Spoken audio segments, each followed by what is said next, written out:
안녕하세요. 오늘 발표를 맡은 네페스 컨소시엄 리더코디 덕성여자고등학교 김기철입니다. 오늘 저는 서울 소재 한 고등학교와 함께한 학교 연수 설계 사례에 대해서 발표하도록 하겠습니다. 먼저 다음과 같은 순서로 말씀드리도록 하겠습니다. 학교 기본 정보 분석, 자가 진단 분석, 그리고 심층 면담을 위한 준비 과정 및 결과 분석, 그 다음에 설계 과정 및 설계 사례, 마지막으로 설계를 운영하고 난 이후에 제가 느낀 점과 제안사항으로 오늘 발표를 마무리하도록 하겠습니다. 네, 먼저 첫 번째 학교 기본 정보부터 말씀드리겠습니다. 2024년 디지털 선도학교로 지정된 명문 특성화 고등학교입니다. 또한 서울형 마이스터고 선도학교로 지정된 학교로서 해당 학교는 디지털 활용 역량 우수 교원의 비율이 매우 높은 학교로 볼 수 있습니다. 그리고 또 하나 특징은 해당 학교에 124명이라는 많은 교원이 있습니다. 그래서 연령 분포를 보면 연령 분포가 20, 30대와 50대 이상으로 조금 이렇게 격차가 양극화될 수 있고 그만큼 또 디지털 활용 수준도 조금 편차가 조금 있는 학교로 볼 수 있었습니다. 자가진단 분석에 대해서 말씀드리면 다음과 같습니다. 보시는 이 막대 그래프는 관리자, 교장 선생님과 학교 담당 선생님 두 분이 응답한 결과로서 크게 의미를 부여할 수는 없다고 볼 수 있겠지만 그래도 이 과정을 말씀드리면 일단 과정 1, 시설 면에서는 역시 디지털 선도학교에 맞게 만족 단계를 보였습니다. 그리고 나머지 과정 2부터 과정 9까지는 모두 도약 단계를 나타냄으로써 연수 과정이 필요한 과정으로 볼 수 있습니다. 두 명이라 큰 의미를 부여하지는 못한다 하더라도 저희가 심층 면담을 통해서 해당 학교의 디지털 양극화를 좀 보면서 다수가 응답했어도 아마 평균은 아마 이 정도의 분포를 가지지 않을까, 아마 평균의 함정이라고 볼 수 있겠습니다. 네, 심층 면담 전에 다음과 같은 과정으로 준비를 하였습니다. 자가진단 결과를 먼저 분석을 하였고 그 다음에 해당 학교의 교육계획서, 교육과정을 좀 분석하였습니다. 인공지능, 그 다음에 피지컬 컴퓨팅이라는 이런 다양한 교육과정을 운영하고 있었고 학교 행사를 보면 AI 그림 그리기 대회 등 디지털 활용도를 이렇게 적극적으로 활용하고 있는 학교였습니다. 또한 저희 이 연수 컨설팅 과정에 필수 과정 5개 이외에 선택 과정 2개까지 신청한 이렇게 배움에 매우 열정이 높은 학교로 볼 수 있었습니다. 따라서 이런 결과를 가지고 저희가 코디네이터 3명이 2차례에 걸쳐서 회의를 하였습니다. 1차 회의는 8월 19일 줌으로 실시하였고 이러한 학교 기본 정보를 공유하고 심층 면담 일정을 조율하고 연수에 대해서 전반적인 것들을 방향을 좀 조율하는 시간을 가졌습니다. 그 다음에 심층 면담 일정이 정해지고 나서 2차 회의를 코디네이터 8월 19일 줌으로 하면서 이때는 심층 면담에 어떤 질문들을 작성할까, 어떤 질문을 할지 질문지 작성하는 시간을 가지면서 저희 코디네이터 간의 역할을 조금 분담하는 시간을 가졌습니다. 8월 22일 실시된 심층 면담 결과는 다음과 같습니다. 이제 교감 선생님뿐만 아니라 부장 선생님과 이제 여러 선생님이 이 시간에 의견들을 저희가 들을 수 있었는데요. 크게 2가지 강조를 하였습니다. 디벗을 적극 활용하여 종이 없는 학교 만들자, 즉 디벗 생태계 조성하자라는 내용과 워낙 이제 디지털 활용 수준이 이렇게 양극화되다 보니 각자의 좀 수준에 맞게끔 교과별 내용에 맞는 맞춤형 연수가 좀 되었으면 좋겠다. 이를 위해서 이론보다는 실습 위주로 조금 연수를 운영해 달라라는 내용이었습니다. 네, 특히 이 2가지 사항을 보면 1번은 주로 이제 교감 선생님의 역점 이제 강조 사항이었는데요. 저희가 지금 이제 이 사업의 1번 과정에 해당하는 내용이었습니다. 그 다음에 이제 이 2번째 개인별, 수준별 이런 맞춤 연수는 선택 과정인 7번, 8번 과정에 해당하는 내용과 같았습니다. 네, 이제 설계 과정에 대해서 말씀드리겠습니다.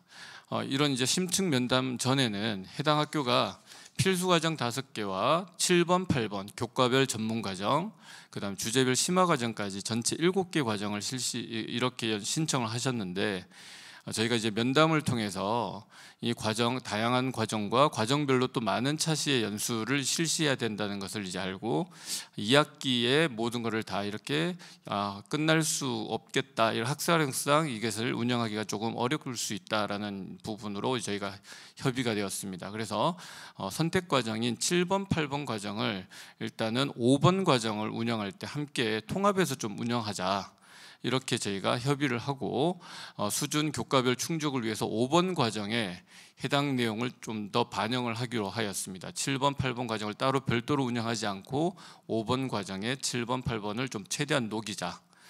그 다음에 해당 연수 5시간 연수인데 이 연수를 하루에 이제 끝낼 수는 없어 2번에 걸쳐서 우리가 이제 연수를 할 텐데 이왕이면 할 때 조금 집중적으로 연수를 하자라고 해서 연속해서 10월 1일, 10월 2일로 설계를 하였습니다. 이후 이제 10월 1일이 임시 공휴일이 되면서 실제로는 9월 30일, 10월 2일로 이렇게 운영하게 되었습니다.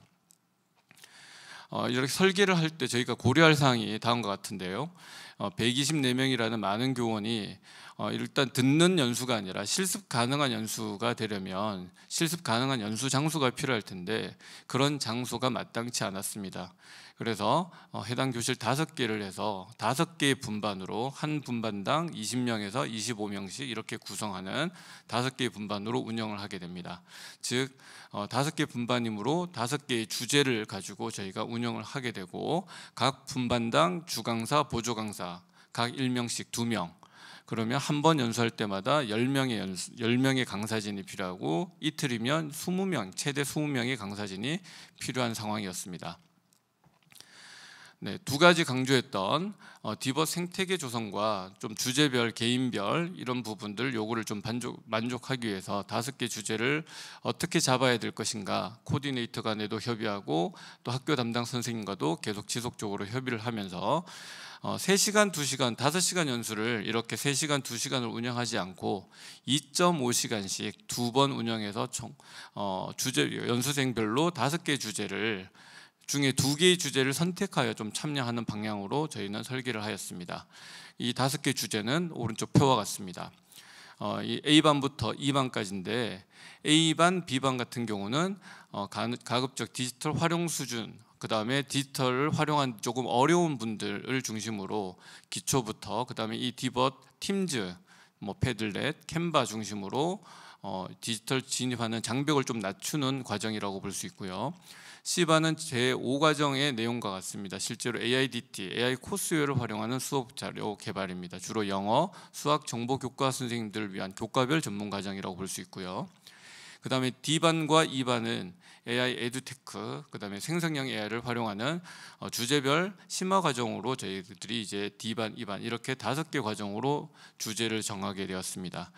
이렇게 주제에 맞는 주제별로 전문 강사를 이제 저희가 구해야 되는데 저희가 지금 실제로 이틀 동안에 같은 강사진으로 저희가 지금 운영하기로 협의를 했었습니다. 이렇게 첫날 강사와 2번째 강사가 조금 다르면 내용의 연속성과 그 다음에 학교의 전반적인 이해도가 조금 다를 수 있기 때문에 같은 강사진으로 이틀 모두 이렇게 위촉 가능한 분 구하는 것도 쉽지 않았는데 저희 이제 코디네이터 선생님들의 강사진 네트워크를 좀 총동원해서 저희가 10명의 강사진을 섭외를 하였고 실제로 이 강사진분들과 해당 학교에 대한 학습자의 분포, 연수생 분포, 강의실 환경, 강의 내용, 주강사, 보조강사의 역할 등을 공유하고자 9월 23일에 교환회의를 저희가 실시를 하였습니다. 이렇게 해서 저희가 실제로 이제 저희는 5과정까지 제2과정과 제5과정 2개 과정을 모두 마치고 이제 남아있는 3개 과정이 다음과 같이 이제 설계되어 있습니다. 제4과정, 제9과정 같은 경우는 해당 학교의 학사력상, 학부모의 날을 적극적으로 활용하고 제9과정 학교 교육과정 평가 및 환류는 신학년 집중 연수 기간을 적극적으로 활용하여 운영하기로 일단 협의는 되었습니다. 따라서 해당 내용의 주제와 어떤 내용을 할지 그 다음에 강사 섭외는 어떻게 하고 교환회의를 하는 이런 과정들을 아마도 또 지금까지처럼 반복해서 할 계획이 되겠습니다. 이렇게 해서 저희가 지금 제5과정이 지난 이제 10월 2일 날 이제 모두가 종료가 되었습니다. 제5과정 통합해서 운영했던 과정이 모두 끝났는데요. 저희가 지금 이제 이 교환 회의도 하고 강사진과 그다음 학교 담당 선생님과 여러 다수로 저희가 회의도 하고 협의하고 여러 가지 정보들을 주고받으면서 만반의 준비를 했음에도 불구하고 막상 당일날 돼 보면 예상치 못한 또 다른 변수들이 늘 생겼었습니다. 그래서 특히 이렇게 다수의 분반으로 연수가 진행될 때는 이날 어떤 상황이 생길지 모르는 이 상황을 좀 컨트롤할 분이 반드시 현장에 꼭 필요하다라는 생각을 좀 절실히 하게 되었습니다. 저는 이번에 보조 강사로 참여하면서 불안해서 이 5개 반을 운영하는 것에 대해서 염려가 돼서 제가 보조 강사로 참여했기 때문에 제가 현장에서 컨트롤을 하였습니다만, 나중에 향후 이렇게 다수의 분반으로 진행될 때는 현장에 보조 강사든 혹은 지금 저희 코디네이터든 혹은 이 역할을 감당할 담당자가 반드시 꼭 필요하지 않을까.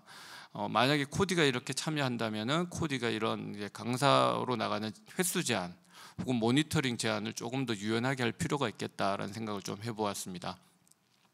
그다음 두 번째, 저희가 지금 학교 담당 선생님과 지금 이 제5과정의 5개 분반 주제를 정하는데 굉장히 많은 시간을 공들여서 잡았는데, 막상 당일날 연수에 갔더니 저희 이 연수 교육청 연수에서 방금 저희가 얼마 전에 연수했어요 라는 얘기들을 많이 들었습니다. 찾아간 학교 컨설팅 사업과 지금 현재 시도교육청마다 아마 필수 과정으로 지금 연수들이 지금 진행되면서 동기간에 같은 주제로 이렇게 많은 연수들이 의무 연수가 이렇게 실시되다 보니 학교와 지금 이 사업을 연수 일정을 계획 세우는 일정 조율에도 조금 어려움도 있고, 저희가 필요한 강사분들이 지금 교육청에 이제 강사로 위촉이 돼서 강사도 조금 구하는 데 어려움도 있고, 그다음에 가장 중요한 거는 연수생들이 같은 강의를 2번 의무적으로 듣다 보니까 이런 피로도가 이제 생기게 되었습니다. 이런 피로도가 결국은 연수 만족도에 이제 저하를 일으키는 원인이 되지 않을까 생각합니다. 그래서 이 부분에 대해서는 저희가 교육부와 한국과학창의재단, 그다음 시도교육청 간의 일정이나 이런 부분 좀 협의를 해서 좀 조율할 필요가 있겠다라는 생각을 좀 가지게 되었습니다. 그다음 마지막으로 좀 연수가 이렇게 높은 만족도로 이어지려면 좀 설계가 좀 중요하고, 결국 이 설계 핵심은 코디 간의 협력, 그다음 코디와 학교 담당자 간의 소통, 협력, 그다음 코디와 주관 사업자 간의 협의, 계속 이런 협의들이 굉장히 중요하다. 이런 협의 과정이 매우 중요한데, 많은 협의는 결국 코디나 학교 담당 선생님들에게는 업무 부담에 대해서 가중화되는 이런 부분도 사실은 좀 있습니다. 그래서 이런 업무들에 대해서는 좀 감수할 수 있는 자구책이 좀 필요하지 않을까. 특히 학교 담당 교사들 선생님들에게도 이런 부분에 대해서는 그에 따른 좀 인센티브라도 좀 필요하지 않을까, 이런 생각들을 해보면서 제가 느낀 점을 마무리하도록 하겠습니다. 이상으로 학교 연수 설계 사례에 대해서 발표를 마치도록 하겠습니다. 감사합니다.